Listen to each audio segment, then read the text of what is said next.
Hey, and welcome, guys. Today we have another 3D print. This is a file I found on Thingiverse. It is a Star Wars Liberator class cruiser, and I believe that comes from the Star Wars Armada game. I don't believe it is a canon ship. The file itself came much smaller. I think I increased this by 325%. I split it in two for printing purposes. It's about, when you join it together, it's going to be about 13 inches long once I get it all put together.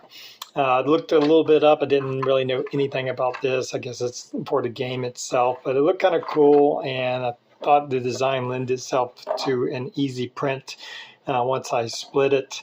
And but the ship is supposed to be, I believe, 470 meters long.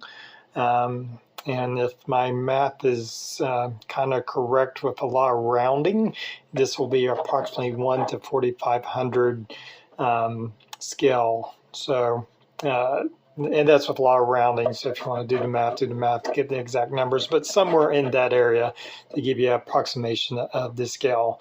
The ship is considered a cruiser used by the Rebel Alliance. I forget of the kind of the home planet or faction that made the ship. You know, it's supposed to be very advanced. It's supposed to carry 6 squadrons of starfighters or 72 starfighters plus complements of troops. It has turbo laser batteries on each side.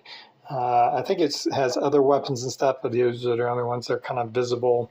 When I did print it, you can see that it didn't really print the barrels, so the print came out pretty nice. You can see the detail. I did this on my Bamboo A1 printer in filament, obviously in white filament. I did a 3 wall thickness and a 0.15 layer height, and I also printed it hollow for lighting purposes. I did a zero infill on the ship because of the design. You can tell how I split the ship. Now looking at it, I wish I would have split it a little further up, because I actually split it right across the bridge.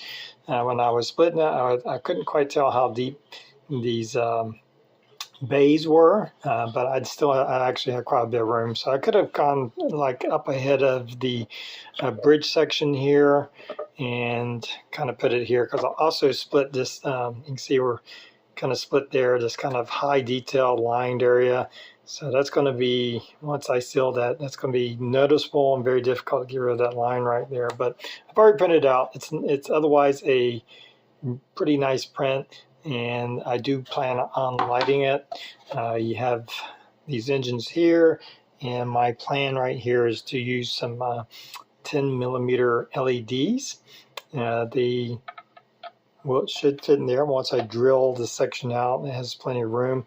These are blue, these particular ones, so we'll have 4 engine lights if that works out. I'll do like I did on some of my previous builds. I printed it in white on purpose. The white is a translucent filament, so when you light it up inside, it will light the window areas. Now, I'm not sure. I mean, it's supposed to be a large capital ship. You definitely have a bridge section here with what appears to be a window, so I want to have that lit. It appears to have some window bays. They seem quite large. I've only seen a few kind of artist drawings on this. Didn't really show some of these lit, so I'm kind of not sure if I want to light those or maybe just add in some of my own windows once I get it built. Not sure quite how I'm going to handle the bays, the landing bay areas. It's kind of has a dual landing bay area. There's some detail in there, but I don't know what I'm going to do with that. So that's really the plan right now on the ship. Again, it's the Liberator class from the Star Wars Armada game. I've never played it, so I'm not familiar. Just kind of a cool little shape with the angles and stuff. The model itself has some really nice panel lines and added detail. I may add a little bit extra once I get it all put together. We'll see how that turns out. But you can see right here, even though I printed it hollow, it does give you kind of a bottom plate to print on there. And even though I did not use any infill, if you look closely, you can see where the slicer's smart enough to know where it needs to give some support to keep the model together. There was quite a bit kind of going back and forth, I guess, to keep the model from expanding while it prints. Since now that it's all done and completed, been cutting and pulling away that, so I'll be able to get to the inside of those engines where I'll drill it out probably from the outside, and then I'll have room to kind of get those lighting in there. So one thing I do here is, as you can see here, this is how the print is done. Obviously it's done from that side, working its way up. To cut this, you can use a blade, but it's very tricky. The blade will slide off. What I've found is I took a old soldering iron that still works, and I took one of the soldering bits and took it to my belt sander and made it a bit of a blade to heat it up. And I just found that, see if I can do this without messing anything up, that it's not the fastest process, but that heated soldering iron bit will cut through.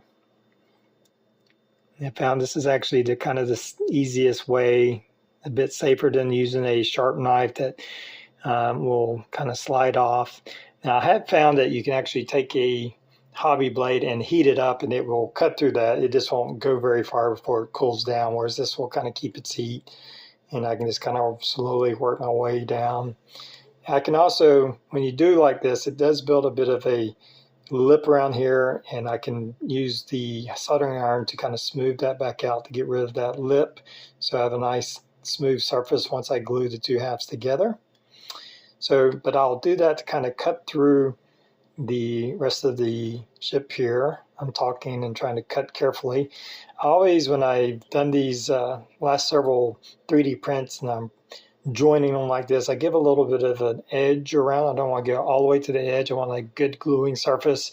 I probably will, like this one, there's no need to really dig down in there. That'll give me a nice gluing surface to really fasten our ship together. So that's the reason I give it that extra area. Now I may have to go up further since the bridge, I'm wanting that lit. I may have to go up quite a bit into here. I'm not going to do that on camera because I don't want to melt something to have to fix. So you do have to kind of be careful. It will obviously mess up the rest of the ship if you touch it with that end, but it does cut through pretty nicely. And I found if you can see where there's a little bit of build up on there, and I'll just take a cloth rag, and that usually cleans the tip fairly well. And then I can always take it to my sander and sand off whatever else. So that's just a little tip on how I cut through some of these things. It's good for melting some of this on the inside. I'm going to have to be real careful here, but to get rid of some of these supports, inner supports that I need to clear out. But it's also good if you have any blemishes or stuff, you can kind of melt them back into place. Again, with the gun turrets, they did not print the barrel, so I'll be making some sort of barrel to put on there to make that look better. They otherwise look pretty decent, but you can see where I didn't support this, and so obviously these free-floating barrels did not print out well. But otherwise, a fairly nice looking print, especially for FDM. And I think once we get a coat of primer and sand it a bit, it's really going to look nice. So I'm going to get busy cutting through the rest of this and work on getting these engine lights installed, and we'll come back once that's done. All right, I have my lighting installed into my ship. I have in the back here drilled out and placed these are 10 millimeter LEDs. These are blue in color. I've already tested them. They're all working. I think it'll be a nice engine effect. They're just solid on. They won't be flickering or anything. They'll just have a nice bright blue engine color. You can look in here, a bit of a mess. I don't worry too much about what it looks like on the inside as long as my connections are strong, and don't worry about them coming off. Basically, to get those back in there, fortunately I bought these a while back, these long neck pliers, and I was able to kind of softly grab the LED and kind of move it into position back there. So that was a big hand having those pliers. And then of course all the wires came out. I condensed them down to one wire, as you can see here, and then just kind of pushed them in the back. There's also some 5mm bright white LED strip right here, 6 of them. And those are connected and wiring coming out, and that'll be lighting these different windows here. The green stuff that you see is I went ahead and put some Mr. Masking Saw over those windows, and I just kind of applied it with a toothpick and then gently brushed away the excess. I think it'll turn out pretty good. Hopefully that way I won't have to try to scrape away anything. I want those windows to illuminate this white color, and I think there'll be plenty of light to do that. Still have to do the bridge section, but that's kind of, unfortunately, it was kind of split up, so I'll have to, once I fix that, I'll have to mask that over.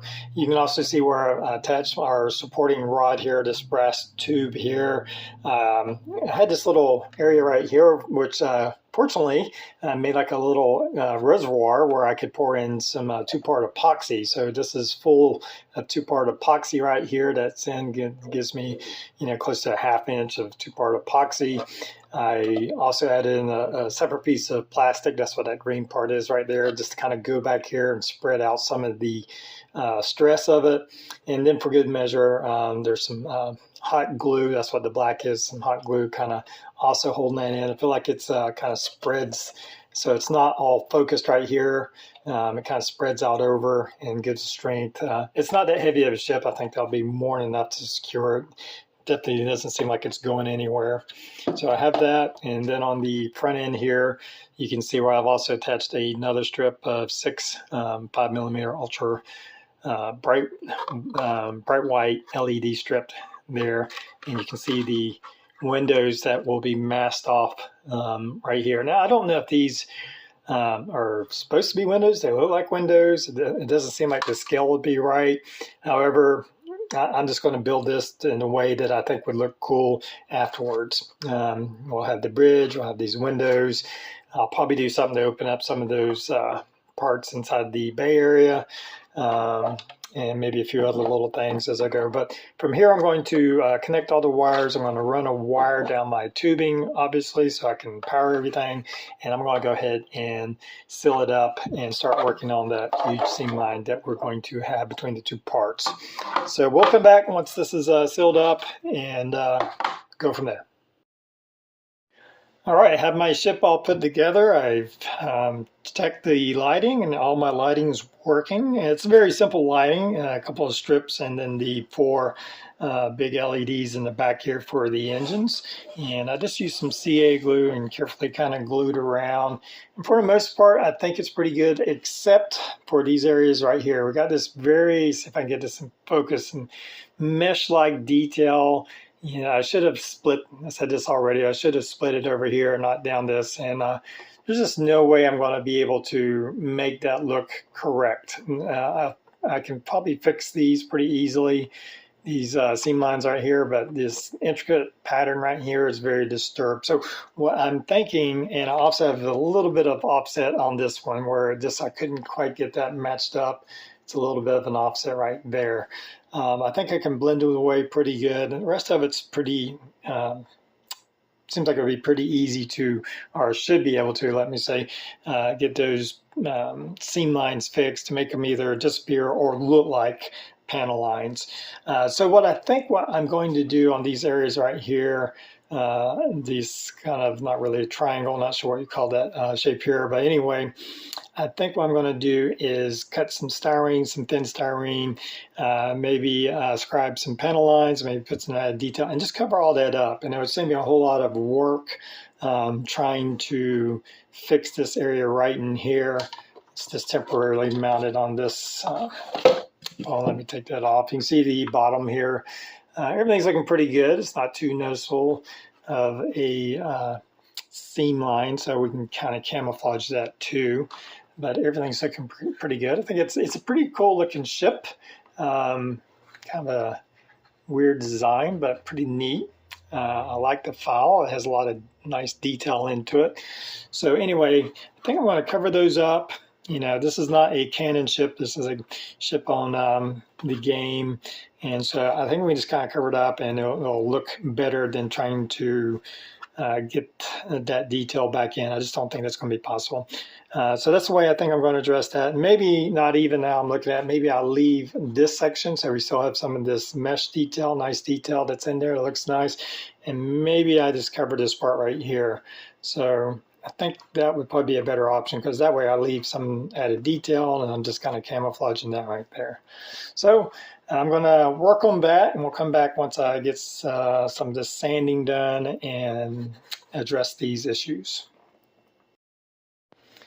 All right, I have my ship now all assembled. I think most of the seams are somewhat addressed. There'll probably be some more work once I get a primer coat on. Just wanted to show you where I'm at. Of course, I've started working on what will be my display base here so I can hold it up. So first, let's take a look at what I talked about previously on this area where we had this seam line kind of disrupting all the detail. So I first kind of cut out a thin piece of styrene. You can see right here that brighter white piece to kind of cover up that section that had the huge seam line in it. And first I just took some cardboard and made a template, transferred that onto some fairly thin styrene. Of course, there was a bit of sanding stuff to get it to fit right, and glued that into place. From there, what I did is, you can see I have these kind of intakes, these vents. I designed and printed that on Tinkercad to give it a little bit more detail and to give it the surface a little bit more detail. Instead of having such a flat area, we have a little bit of kind of raised detail coming off. And I like that look at it. I'm really just having fun with this, kind of making it my own ship, and add a little bit more. Now, of course, I did some greeblies on here. This is a radar dish, I think from the little Easy Build Millennium Falcon that you can buy. It was in my parts box.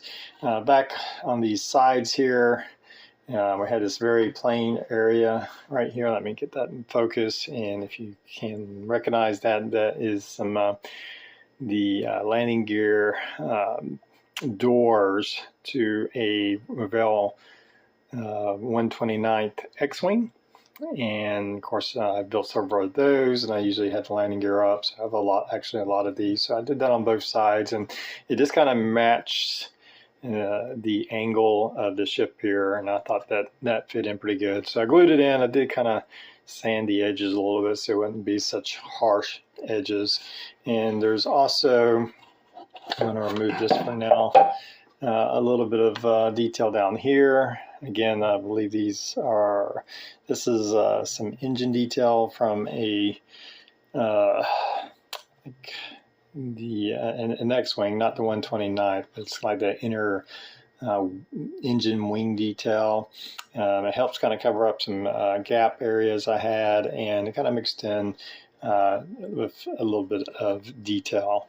So on the top here, I think I mentioned it earlier, the turrets didn't print out very well, so I ended up cutting them off, and I found the best way to do that is to kind of take an X-Acto blade and I heat it up with a lighter, and then it kind of slices through and melts the plastic. So I was able to cut the old ones off, and then I went in, see if I can get this in focus, and Tinkercad, and I designed and printed some simple, easy to print turrets. And I know I talk about Tinkercad a lot. I'm going to show you a picture of how this file looked while I was working on it. And as you can see, it's just some shapes that you kind of blend together. You can stretch and shape them. There's some new tools actually that allow you to do a lot more. I know that Blender is a more sophisticated.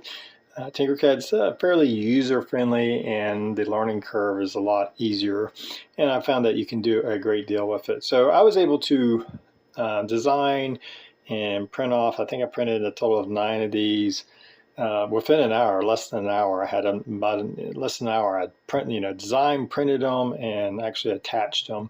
There's a little bit of cleanup to do. They're so small, they are showing a little bit of layer lines. Now I use the Bamboo A1 printer, and right now it has a I believe a 0.4 hot end tip, and I've ordered the 0.2. So hopefully in the future I'll have some finer detail, but I think I'll be able to fix those too. So I replaced the 6 original on the side. I also added some little detail down here. I figured that made sense of a turret being able to fire forward. And I put one down here. So it now has 9 turrets instead of 6. So that was the work that it's now ready for priming. And again, once I prime over, I know I'm going to have to address some more issues. It always makes some things pop out. I'm going to have to mask off my engines. Everything else is masked off, ready to go. And we'll come back once the primer part's on. All right, I have my primer coat on. I did 2 coats. I just used a little bit of filler primer. Pretty heavy coat on the first coat, all the way around. Went back after that dried, did some sanding in some of the rougher areas. Came back and put another bit of a lighter coat of the filler primer coat over it. And I think everything's looking really good. There are a few rough spots still. If you look really closely, there's a few places where you can see some layer lines. But overall, I think it's starting to look really nice. And we still have several layers of paint to put on. We got to do some light blocking coats and, of course, the primary coats and then all the weathering. But as you can see here, it's looking really nice. You have some nice sharp panel lines, nice sharp angles. Again, if you look really close, you can see a few blemishes here and there. And there's a few places where the layer lines are kind of showing through. You can see a little bit right there, but not bad. Not bad at all. It's going to make for a really nice display. So from here, I got to, of course, put some light blocking coats on. There's a bit of light going on around in the middle of it. Not toward, there's no lighting in here, but we still have a lot of light kind of bleeding through. So just using some of this flat black spray paint I get from Home Depot, I'm going to do typically it takes me about 2 good coats of black to get it light blocked good enough to where, you know, we can proceed to the other paints. So I'm going to do that. I'm not going to show you the black because it's just going to be me applying a couple of coats till I can get all the light blocked properly. But we'll come back once I get a base coat on. We'll talk about it more once that happens. All right, have my base coat applied here. Went through a pretty thick flat black light blocking coat after the primer, and then I kind of messed up. Didn't even check to see my lighting, and I went ahead and applied a coat of this Fusion matte glacier gray, which by the way comes out very glossy. I don't know why it says matte, but it's very glossy when you put it on. After I put that coat on, I realized I hadn't light checked it. And when I did, some of these panel lines in here were shining through some light. So I went back, tried to airbrushing in some black and just wasn't doing it. I finally ended up with a paintbrush and a little bit of paint. Just kind of getting into these panel lines to kind of seal. They were kind of minor and didn't really show in full light, but when you turn the lights down, you could definitely see the light coming through. So did some more light blocking. Once I did that, I didn't worry about kind of going back over with my Krylon Glacier Gray, but then I moved on to the actual what I wanted to be my primary color, and that was a mix of Dolphin Gray with just a little bit of this Silver Marlin, which is just kind of a blue gray. I wanted the blue gray to kind of give a coolness to it, and I'm pretty happy with how it's looking right now. And I just thinned that down with some of the mix that I normally do. It's my own little cocktail. Anyway, I get it really thin and just do several coats, and I'm really happy with how that's now looking. Since I allowed that to dry, and then I went back and put a matte clear coat, an acrylic matte clear coat, excuse me, over all the ship to kind of protect this acrylic paint. I've never had any issues, but I always just find it safe to kind of do that. It lays out nicely. Everything's looking good. I like the color. And so from here, we're going to do some detail painting. And I've looked at it through pictures. I've only found like a very small model of this painted. There's a couple of artistic pictures of this, not a lot, but most of them I've seen some kind of red stripe right here and this kind of raised detail right here. And a lot of them are kind of a red or orangish color. So I have this ripe tomato, which is kind of a orangish red color. Figured I'd give that a go to try to paint this stripe. I'm also going to be painting in some of this grid area. I'll probably do that in like a darker gray. And I may start masking off some of these smaller panels to give it a little bit more character. It is a Rebel ship, by the way. I think I'm going to mask off this engine area right here and paint all that kind of like a dark engine gray color, that whole area in there. I plan on masking it off. And once I get that, we'll come back and look at the detail painting. And then, because of course, after that, we'll start getting into weathering. I may look through my decal box, see if there's some kind of decals I can add on to it to give it a little bit more visual interest. But liking the way it's looked, and we'll just keep going forward. All right, I have most of my detail painting done. Pretty happy with how everything's coming out. As you can see here, I've added on some kind of darker grays to different areas, these vented areas, some other small areas. I did that with, the ocean gray for those colors alongside there. I also painted kind of this back engine section with that ocean gray. Now I did come back, remove the masking tape from the engine nozzles and used engine gray to just kind of paint the just the end parts, and then of course inside needed a little bit of painting. And I have checked the lighting, everything is working good and looking good, so I'm pretty happy with that. So I used those two different color grays. Now on the orange, I first had that craft paint that I was going to use, and then I remembered that I had some of this orange red from Vallejo's model color. You do have to thin this down, it's pretty thick to use in an airbrush, so I'm excuse me, masked off this section and painted that. And I did have a little bit of bleed over. I had to clean up and touch up with a little bit of the gray paint, but I'm really happy with how those stripes look. I did a little bit of a color on these piping here, and I did remove the masking around the bridge section, and it looks pretty good. It's again, I had it sliced right down the middle, so that it's a little rough kind of right in here, but overall I think it looks pretty decent. It has a nice lighting effect. It's not super bright, but you can definitely tell that it's lit. I did do a little bit of weathering on my stripes, just taking a toothpick and some alcohol, kind of taking away the orange color. And once that was all done, I put a clear satin coat on top of the ship to protect all of the detail painting. So now I'm going to move into doing some washing, some oil washes, mostly just in the panel lines and some of these mesh areas throughout. I don't think I'm going to try to cover the whole thing. We'll see. If it looks good, I may do more. So I'm going to go ahead and do that, and we'll kind of go from there. All right, here is the completed Star Wars Liberty class cruiser model. Finished up by doing some oil washes, mostly in the panel lines here, a little bit in these kind of mesh areas of the ship to kind of just darken all those lines and bring those out. And then I went back in with some dry pastels, did a little work on some of the panels, just a little bit of some rust colors to get it. I didn't want it looking too beat up, but I did want it to have at least a used kind of look. And really kind of finished up with the dry pastels and then a final matte clear coat that I sprayed on. So overall pretty good. Oh yes, and once I got that done, it was time to remove the window mask, and that's where things got a little bit janky.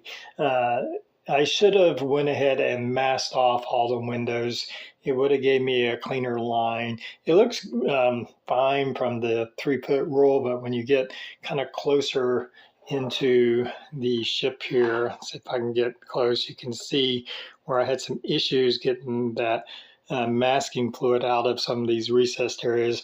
And the paint, of course, is kind of thick, because I do a primer, light blocking, then your base coats and other stuff. So it's kind of thick. So when I pulled it off, this wasn't pulling off nice and flush. And so I got kind of a janky look on some of them. Some of them weren't too bad, but then some of them just were terrible and I had a hard time. I ended up kind of going with a X-Acto knife, trying to clean it up. I tried to do a little bit of touch-up painting, but again, it's not bad when you just kind of look at it. It's a fine, display model. It just doesn't have that super clean look that, of course, everybody wants. I'm going to go ahead and turn on the light, and we'll just take a quick look at it. And let's kill some of the lights here so we can see our actual lighting. See if that's coming out. And see, I'm going to try to darken this a little bit so you can see. There you go. So you can see the windows just fine. I think it's actually a fairly nice effect. I think I probably should have came in here and put maybe some cross members or some kind of support beams to break that long window up, but I still think it looks pretty good. As far as the engines go, I think they look really nice. Those 10mm blue LEDs give a really nice engine effect. So that turned out really well. And I think there's a little bit of bleed inside there, but it really doesn't come through too hard. See the bottom of the ship, I really didn't do much other than this, some weathering and stuff like that. You can see into the landing bay area. I did go in with a small drill bit and drill out a bunch of windows. So let's see if I can get that into focus. There we go. Doesn't want to stay in focus. Here.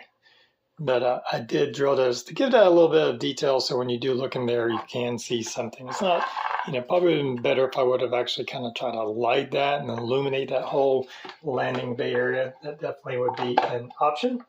My ship is powered by a 12-volt LED strip power supply, and that illuminates those 12-volt power strips appropriately.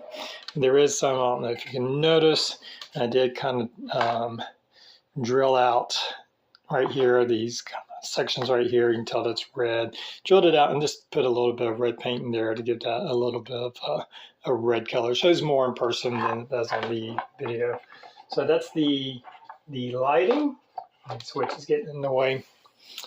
And overall, yeah, I think it's a nice looking model, definitely a little different than some of the regular kind of Rebel ships that we see. And anyway, hope you've enjoyed the build. And until next time, everybody have a good one.